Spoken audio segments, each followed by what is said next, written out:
जय हिंद। अभ्यास online class की इस नए वीडियो में मैं कृष्णा आप सभी का स्वागत करता हूं। आज की इस वीडियो सेक्शन में दोस्तों हम देखने वाले हैं हिंदी व्याकरण, जिसका टॉपिक है संज्ञा। संज्ञा से रिलेटेड बहुत प्रश्न पूछे जाते हैं, चाहे वो आपका महिला सुपरवाइजर का एग्जाम हो उसमें पूछा जाएगा, या फिर दोस्तों ज्येष्ठ संपरीक्षक, क्योंकि ज्येष्ठ संपरीक्षक में 100 अंकों के जो है दोस्तों प्रश्न पूछे जाएंगे। तो आपको प्रिपरेशन अच्छे से करना है। तो ये इस वीडियो सीरीज़ का दोस्तों चौथा नंबर का क्लास है। और आप पहला, दूसरा, तीसरा क्लास नहीं देखो तो मैंने नीचे वीडियो में का लिंक जो है डिस्क्रिप्शन में दे रखा है, तो वहाँ से चेकआउट जरूर कर लीजिएगा। तो चलिए दोस्तों वीडियो स्टार्ट करते हैं।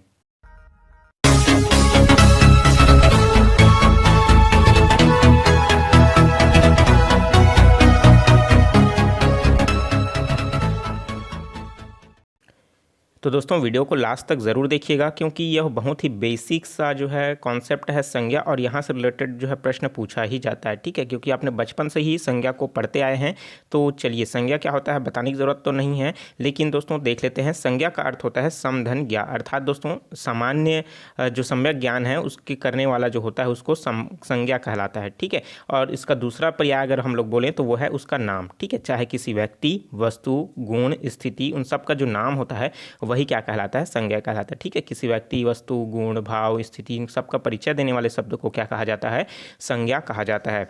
ठीक है, अब देखिए संज्ञा के अगर हम लोग विकार की बात करें तो क्या है, संज्ञा एक विकारी शब्द है। ठीक है, संज्ञा एक क्या है, विकारी शब्द है। अब विकारी और अविकारी क्या होता है, विकारी अर्थात संज्ञा के नाम में मतलब वो जो है लिंग, वचन, कारक, ये तीनों के तीनों क्या हो जाते हैं, परिवर्तित हो जाते हैं। तो ये क्या कहलाता है दोस्तों, जो है विकारी शब्द कहलाता है। प्रश्न पूछा जाता है संज्ञा एक प्रकार का शब्द है, ऑप्शन देगा विकारी, अविकारी, कारक, कर्ता, ये जो भी ऑप्शन। ठीक है, तो ये क्या है, एक प्रकार का विकारी शब्द है। ठीक है, तो अगर हम लोग देखें कुछ जो संज्ञा है किस प्रकार से विकारी शब्द है, जिसमें लिंग, वचन और कारक ये तीनों क्या होते हैं, प्रभावशील होते हैं। ठीक है, तो वे क्या कहलाते हैं, विकारी शब्द कहलाते हैं। अब देखते हैं संज्ञा के भेद। तो प्रश्न पूछा जाता है संज्ञा के कितने भेद हैं, तो संज्ञा के कितने भेद हैं दोस्तों, 5 भेद हैं। तो आपको याद होना चाहिए कि वो 5 भेद कौन कौन सा है। एक एक करके सभी को देख लेते हैं। सबसे पहला है व्यक्तिवाचक संज्ञा, है ना। व्यक्तिवाचक संज्ञा मतलब प्रॉपर नाउन, सिंपल सा है। ठीक है, इंग्लिश में आपने पढ़ा होगा। जो शब्द किसी व्यक्ति विशेष, वस्तु विशेष, स्थान विशेष या प्राणी का नाम बोध कराता है उसे व्यक्तिवाचक संज्ञा कहते हैं। जैसे उदाहरण के लिए यहाँ पर दिया गया है सचिन, जैसे आपका नाम हो गया, वो हो गया व्यक्तिवाचक संज्ञा। उत्तर पश्चिम जो दिशा है वो सिर्फ उत्तर पश्चिम। ठीक है, और भारत, जापान, हिंद महासागर, गंगा, ब्रह्मपुत्र, हिमालय, चांदनी चौक, वाराणसी, जो देखिए जो जगह है ना, प्लेस, उसको नाम भी क्या है, व्यक्तिवाचक संज्ञा में आएगा, है ना। जो जगह है, रामचरितमानस है, सोमवार जो दिनों के नाम है वो, जनवरी है, होली जो दिवस आता है, महत्वपूर्ण त्यौहार वो। ठीक है, तो ये सभी दोस्तों किसके अंतर्गत आएगा, व्यक्तिवाचक संज्ञा के अंतर्गत आ जाएगा। जब जो है दोस्तों आप जाति और समूह, इन सब में दोस्तों आप जो है कंफ्यूज मत होइएगा, एक एक करके हम सब अच्छे से समझते हैं। तो जातिवाचक संज्ञा क्या होता है, जिसमें पूरे जाति का बोध होता है उसे क्या कहते हैं, जातिवाचक संज्ञा कहते हैं। सिंपल सा है, जिसमें क्या हो, जाति का बोध होता है उसे जातिवाचक संज्ञा कहते हैं। ठीक है, जैसे क्या हो गया, नदी, पर्वत, नदी बोलूँगा तो सारी नदी शामिल हो जाएगा। अगर मैं पर्टिकुलर ब्रह्मपुत्र नदी की बात करूँगा तो वो किस में आ जाएगा दोस्तों, व्यक्तिवाचक संज्ञा में आ जाएगा। ठीक है, जितना भी नदी है वो क्या हो जाएगा, नदी में शामिल हो जाएगा। लेकिन पर्टिकुलर मैं गंगा नदी की बात करूँगा तो गंगा नदी क्या हो जाएगा, जो है व्यक्तिवाचक संज्ञा हो जाएगा। ठीक है, कृष्णा नदी की बात करूँगा तो कृष्णा हो जाएगा। ठीक है, वो क्या हो जाएगा, जातिवाचक संज्ञा हो जाएगा। अगर मैं पर्वत की बात करूँ तो दोस्तों वो किस में आ जाएगा, जातिवाचक संज्ञा में आ जाएगा। लेकिन मैं हिंदू कुश पर्वत की बात करूँ, माइकल श्रेणी पर्वत की बात करूँ, सतपुड़ा पर्वत की बात करूँ, ठीक है, तो इन सब में क्या हो जाएगा आपका, वो व्यक्तिवाचक संज्ञा के श्रेणी में आ जाएगा। ठीक है, लकड़ी, तो लकड़ी किस में आ जाएगा दोस्तों, तो ये जातिवाचक संज्ञा में आ जाएगा। ठीक है, अगर पर्टिकुलर मैं अगर किसी चीज़ का नाम लेकर के बोलूँ, ठीक है, पेड़ का नाम लेकर के, है ना, जैसे किसी पेड़ का नाम, जैसे क्या हो गया, वृक्ष है ना, बबूल का वृक्ष बोल दूंगा। ठीक है, आंवला का वृक्ष, झाड़ी बोल दूंगा। ठीक है, तो ये किस में आ जाएगा, व्यक्तिवाचक संज्ञा में आ जाएगा। पहाड़, तो पहाड़ जैसे पहाड़ और पर्वत जिस तरीके से मैंने बताया वो। मकान, ठीक है, कुर्सी, घोड़ा, मतलब घोड़े में क्या हो जाएगा, पूरा घोड़े जाति का बोध हो रहा है। माह मतलब क्या हो रहा है, पूरा महीना का बोध हो रहा है। अगर मैं पर्टिकुलर जनवरी बोलता तो वो किस में आ जाता, वो व्यक्तिवाचक में आ जाता। अगर मैं माह बोल रहा हूँ तो पूरे 1 से लेकर के 12 महीने तक इसमें शामिल हो गए हैं, है ना। उसी तरीके से कवि है, ये किस में आ जाएगा, पूरे कवि जाति का बोध हो इसमें हो रहा है। शिक्षक बोलूँगा तो शिक्षक पूरी जाति का बोध हो जाएगा। ठीक है, छात्र बोलूँगा तो पूरे छात्र जाति का बोध हो जाएगा। तो इस तरीके से जातिवाचक संज्ञा होता है। प्रश्न ये पूछा जाता है कि निम्नलिखित में से जातिवाचक संज्ञा कौन सा नहीं है। ठीक है, तो दे देगा पर्वत, पहाड़ी, पहाड़ और ब्रह्मपुत्र। तो क्या हो जाएगा ब्रह्मपुत्र। इस तरीके से आपको क्या करना है, छांटना रहेगा। प्रश्न पूछता है निम्नलिखित में से जातिवाचक संज्ञा कौन सा है, ठीक है। दे देगा ब्रह्मपुत्र, गंगा, नर्मदा और नदी, ठीक है। तो क्या हो जाएगा नदी, ठीक है। आपको समझ आ ही रहा होगा दोस्तों कि किस तरीके से प्रश्न पूछा जाता है। जब हम इसका एमसीक्यू सॉल्व करेंगे तो और भी अच्छे से जो है क्लियर हो जाएगा। अब देखते हैं नेक्स्ट क्वेश्चन है। नेक्स्ट जो प्रकार है, तीसरा प्रकार, वो है भाववाचक संज्ञा का। भाववाचक संज्ञा में किसी भी गुण, दशा, स्वभाव, कार्य एवं बोध कराने वाला जो भाव होता है वो क्या कहलाता है, भाववाचक संज्ञा होता है। जब इसका आप क्वेश्चन देखोगे तो आसानी से बन जाएगा, एकदम टफ नहीं है, बिल्कुल आसान है, ठीक है। तो देखिए जैसे मिठास है, कड़वाप है, जवानी है, अमीरी है, गरीबी है, नदी है, चढ़ाई है और दासत्व है, प्रशंसा है, कृपणता है, बचपन, वृद्ध, मैत्रता, अहंकार, शत्रुता, ये सब किस में आ जाएंगे दोस्तों, पूरी तरीके से भाव की चीज़ें हैं, है ना। तो ये भाववाचक संज्ञा के अंतर्गत आ जाएगा, ठीक है। इसमें प्रश्न पूछता है दोस्तों कि निम्न संज्ञा का भाववाचक संज्ञा में परिवर्तन करने पर क्या होगा, ठीक है। तो देखिए यहाँ पास उसी तरीके की इसमें बताया गया है। जैसे पुरुष है तो पुरुष का अगर हम लोग भाववाचक परिवर्तित करेंगे तो वो क्या हो जाएगा, पुरुषोत्तम, ठीक है। जो पुरुषों में उत्तम हो जाएगा वो क्या कहलाएगा, पुरुषोत्तम हो जाएगा, ठीक है। अपना, तो अपना के लिए जो भाववाचक संज्ञा क्या हो जाएगा, अपनत्व। सुंदर का क्या हो जाएगा, सुंदरता। निकट का क्या हो जाएगा, निकटता। थकान का क्या हो जाएगा, थकावट। उचित का हो जाएगा औचित्य, ठीक है। प्रश्न है पूछा जा चुका है, देखिए पीएससी 2014 में पूछा है। मीठा, मिठास, दास, दासत्व, पशु, पशुता, शत्रु, शत्रुता, ठीक है। तो ये किस में बदल रहा है, जो व्यक्तिवाचक संज्ञा है वो किस में बदल रहा है दोस्तों, भाववाचक संज्ञा में। संज्ञा का वह रूप जिसे क्रिया के आधार पर बोध होता है अधिकरण या फिर अधिकरण कारक कहते हैं, ठीक है। अधिकरण कारक, देखिए कारक के हमने जो 7 प्रकार हम देखेंगे आगे है, आगे मैं उसका डिटेल में क्लास लूँगा, कर्ता ने कर्म से करण को, है ना। तो ये पूरा डिटेल में आपको डिटेल बताऊँगा तो अच्छे से समझ आ जाएगा, पूरा कॉन्सेप्ट इसमें क्लियर हो जाएगा, ठीक है।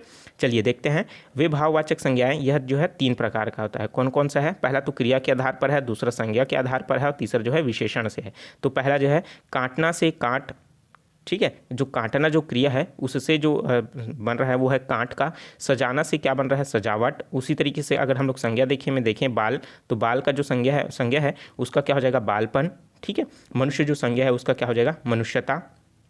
मनुष्यता भाव हो जाएगा और जो भाववाचक संज्ञा, और मनुष्य क्या हो जाएगा, व्यक्तिवाचक संज्ञा, ठीक है।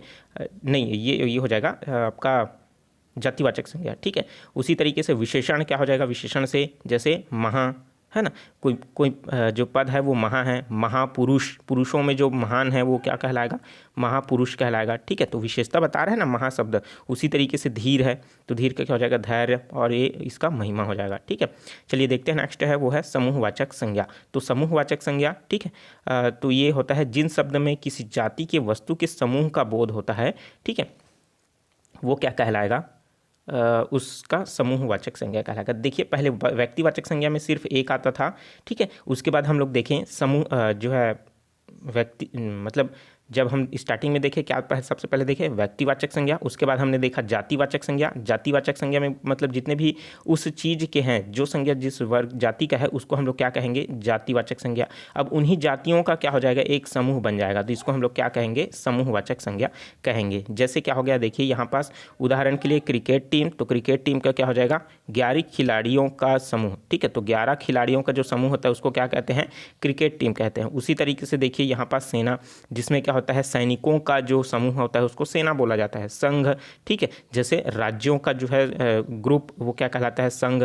गिरोह मतलब अपराधियों का जो ग्रुप होता है उसको क्या कहा जाता है, गिरोह, है ना। दल मतलब व्यक्तियों का फिर कोई भी दल हो सकता है, दल, ठीक है। उसी तरीके से गट्ठर, ठीक है।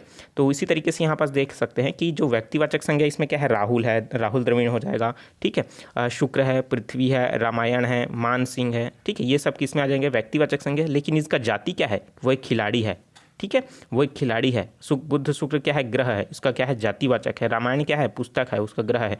लुटेरा है, ठीक है। उसी तरीके से जातिवाचक में क्या हो जाएगा, समूहवाचक। तो समूहवाचक में क्या हो जाएगा दोस्तों, जो खिलाड़ी है उसका समूह किस समूह से है, वो टीम से है। ग्रह का किससे है, सौर मंडल से है। पुस्तक का किससे है, भंडार से है। और लुटेरा का संबंध किससे है, गिरोह से है, ठीक है। तो इस तरीके से इसमें प्रश्न पूछा जाता है कि राहुल द्रविड़ अगर वो है कोई व्यक्तिवाचक संज्ञा तो इसका जो है जातिवाचक संज्ञा क्या हो जाएगा, खिलाड़ी में आ जाएगा। तो जातिवाचक संज्ञा है उसका समूहवाचक संज्ञा क्या हो जाएगा। ठीक है, प्रश्न पूछता है इसको बदलने के लिए। ठीक है, एग्जाम्पल आपको समझ आ ही चुका होगा। देखते हैं लास्ट जो है द्रव्यवाचक संज्ञा। द्रव्यवाचक संज्ञा बहुत ही इंपॉर्टेंट है, प्रश्न पूछता है, इसमें थोड़ा सा कन्फ्यूजन क्रिएट हो जाता है। ठीक है, सोना, अगर मैं सोना की बात करूंगा तो सोना क्या है, आभूषणों से मिलकर के सोना है ना, सोना से क्या बनता है, आभूषण भी बनता है। इस तरीके से कन्फ्यूज क्रिएट हो जाता है, तो ऐसा नहीं होना चाहिए बिल्कुल। तो एक बार अच्छे से समझ लीजिए। देखिए, जिस संज्ञा के उस पदार्थ का बोध होता है जिससे कोई वस्तु बनी हो, ठीक है, जिससे कोई वस्तु बनी हो, तो क्या कहलाएगा, वो आपका द्रव्यवाचक संज्ञा कहलाएगा। ठीक है, द्रव्य मतलब बहने वाला चीज ही द्रव्य नहीं होता। ठीक है, वो द्रव होता है। ठीक है, एक चीज इसमें देख लीजिएगा, आपको कंफ्यूज अगर हो गए तो एक होता है द्रव और एक होता है द्रव्य। अगर इसको मैं केमिस्ट्री की लैंग्वेज में बताऊं, द्रव्य वो चीज़ होता है जिसमें क्या होता है, द्रव्यमान होता है। सॉरी, द्रव जो वो होता है जिसमें क्या होता है, बहता है। ठीक है, जैसे कि तरल। और द्रव्य वो होता है जिसमें क्या होता है दोस्तों, बहता है, सॉरी वजन होता है। ठीक है, द्रव्य मतलब क्या होता है, द्रव्यमान, जिसमें क्या होता है, द्रव्यमान होता है, वो क्या कहलाता है, द्रव्य कहलाता है। ठीक है, अब हिंदी में जो द्रव्यवाचक संज्ञा है वो क्या होगा कि जिन से कोई वस्तु बनता है वो क्या कहलाएगा, द्रव्यवाचक संज्ञा कहलाएगा। जैसे सोना, सोना से क्या बनता है, आभूषण। चांदी, चांदी से क्या बनता है, आभूषण। ऊन, ऊन से क्या बनता है, ऊनी कपड़े। लकड़ी, लकड़ी से क्या बनता है, कुर्सी, टेबल। ठीक है, उसी तरीके से क्या होगा, तांबा, तांबा से क्या बनता है, बहुत सारी चीज़ें हैं। कॉपर वायर बनता है, तांबे का वायर। ठीक है, तांबे का बर्तन भी बनता है। ठीक है, और सबसे पहले जो है तांबे की हुई खोज हुई है, आपको पता होगा। ठीक है, इसमें कुछ विशेषता हैं, आपको उसको याद रखना होगा कि जो है पद के भेद, जो जैसे अगर हम लोग पूछें सब पद के भेद कितने हैं, तो वो है दोस्तों संज्ञा, सर्वनाम, क्रिया, विशेषण और अवयव। ठीक है, तो ये इस तरीके से संज्ञा 1, सर्वनाम 2, विशेषण 3, क्रिया 4 और अवयव 5, अवयव। ठीक है, तो ये 5 इस तरीके से पद के भेद हैं, कितने हैं, 5 है। लेकिन आपको एक चीज़ याद रखना होगा, जो कांता प्रसाद के अनुसार अगर संज्ञा के प्रकार पूछे तो आपको 5 नहीं लगाना है भाई। ठीक है, मैं पहले से बता रहा हूँ, 5 नहीं लगाना है। अगर प्रश्न में पूछेगा कि कांता प्रसाद के अनुसार संज्ञा के कितने प्रकार होते हैं, तो भाई आपको लगाना होगा 3 प्रकार होते हैं। ठीक है, उनके द्वारा जो समूहवाचक है उसको व्यक्तिवाचक में गिना जाता है, और जो द्रव्य जातिवाचक में ही उनको क्या कहते हैं, द्रव्य का समावेश कर दिया गया है। देखिए यहाँ पास व्यक्तिवाचक संज्ञा में ही समूहवाचक को मिला दिया गया है और जातिवाचक संज्ञा में ही द्रव्यवाचक को मिला दिया। भाववाचक तो अलग ही है। तो इस तरीके से इस 3 जो है प्रकार होते हैं। प्रश्न पूछता है कि कांता प्रसाद के अनुसार निम्नलिखित में से कौन सा संज्ञा नहीं है। ठीक है, तो दे देगा व्यक्तिवाचक संज्ञा, जातिवाचक संज्ञा, भाववाचक संज्ञा, समूहवाचक संज्ञा। तो कांता प्रसाद के अनुसार कौन सा जो है संज्ञा की श्रेणी में नहीं आता, तो वो है समूहवाचक संज्ञा। और द्रव्यवाचक संज्ञा भी है, अगर ऑप्शन में द्रव्यवाचक संज्ञा तो द्रव में लगेगा। तो आप इसको याद रखिए कि ये जो संज्ञा है मात्र 3 प्रकार के होते हैं कांता प्रसाद के अनुसार, और जो अगर सिर्फ ये पूछे संज्ञा कितने प्रकार के होते हैं तो 5 प्रकार के, व्यक्तिवाचक संज्ञा, जातिवाचक संज्ञा, समूहवाचक संज्ञा, भाववाचक संज्ञा, द्रव्यवाचक संज्ञा। ठीक है, तो नेक्स्ट जो पार्ट आएगा दोस्तों, हम उसमें पूरा इसका MCQ सॉल्व करने की कोशिश करेंगे, और साथ ही साथ जो आप जो है व्यापम और PSC के जितने भी क्वेश्चन पूछे गए हैं हिंदी सेक्शन से, आप उनको जरूर देखिए, क्योंकि जितना ज़्यादा आप प्रैक्टिस करेंगे ना उतना ही ज़्यादा क्या होगा, आपका प्रिपरेशन अच्छे से होगा, आपकी जो कन्फ्यूज़न है तभी निकलेगा। ठीक है, सिर्फ लेक्चर अटेंड करने से और मेरे द्वारा बताए गए जो जानकारियां हैं MCQ है सिर्फ उसी को ही सॉल्व करने से नहीं होगा। खुद से ही आप जो है थोड़ा सा प्रिपेयर रहिए, क्योंकि कंपटीशन भी बहुत ज़्यादा है और फॉर्म भरने वालों की संख्या भी बहुत ज़्यादा है। ठीक है, तो कंपटीशन को आपको क्रैक करना है ना, एक पोस्ट लेना है, तो आपको क्या करना पड़ेगा, खुद से सेल्फ स्टडी भी बहुत ज़रूरी है। ठीक है, तो बिना हम तो सिर्फ आपकी सिर्फ मदद कर सकते हैं, कॉन्सेप्ट क्लियर कर सकते हैं, बाकी मेहनत तो आपको ही करना होगा। ठीक है, पोस्ट आपको ही निकालना होगा। ठीक है, तो वीडियो कैसा लगा कमेंट करके ज़रूर बताइएगा, और जो चीज़ समझ नहीं आ रहा है दोस्तों उसको भी ज़रूर नीचे कमेंट बॉक्स खाली है, कमेंट करके ज़रूर पूछ लीजिएगा। जो स्टूडेंट नए हैं चैनल को जरूर सब्सक्राइब कर लीजिए, नोटिफिकेशन बेल आता है जरूर ऑन कर लीजिए, ऑल पर क्लिक कर दीजिए, क्योंकि जब भी मैं नया पब्लिश करूँगा वीडियो तो नोटिफिकेशन आपके पास चला जाएगा। ठीक है, अगर नोटिफिकेशन ऑल पर क्लिक नहीं है तो मेरा नया वीडियो आएगा वो आपको पता नहीं चलेगा, भले आप सब्सक्राइब किया होगा फिर भी आपको जो है नोटिफिकेशन के थ्रू जो है वो आपको पता नहीं चलेगा कि अभ्यास ऑनलाइन क्लास में एक नया वीडियो आया हुआ है। ठीक है, तो नोटिफिकेशन बेल आपको ऑल पर क्लिक करना है। ठीक है, और वीडियो को दोस्तों ज़रूर लाइक कर दीजिए, क्योंकि आपके लाइक से ही हमें मोटिवेशन मिलता है अच्छे अच्छे वीडियो आपके लिए प्रोवाइड करने के लिए। और आपको वीडियो को पढ़ाने का तरीका आपको कैसा लगा उसको भी ज़रूर बताइए। अगर कुछ इसमें फेरबदल करना है, बदलाव करना है, पढ़ाने का तरीका चेंज करना है आपको, तो बिल्कुल बताइए, उसमें हम जो है कोशिश करेंगे। ठीक है, तो चलिए दोस्तों, मिलते हैं नए वीडियो में नए क्लास के साथ। तो मुझे दीजिए इजाज़त। Take care, all the best, जय हिंद।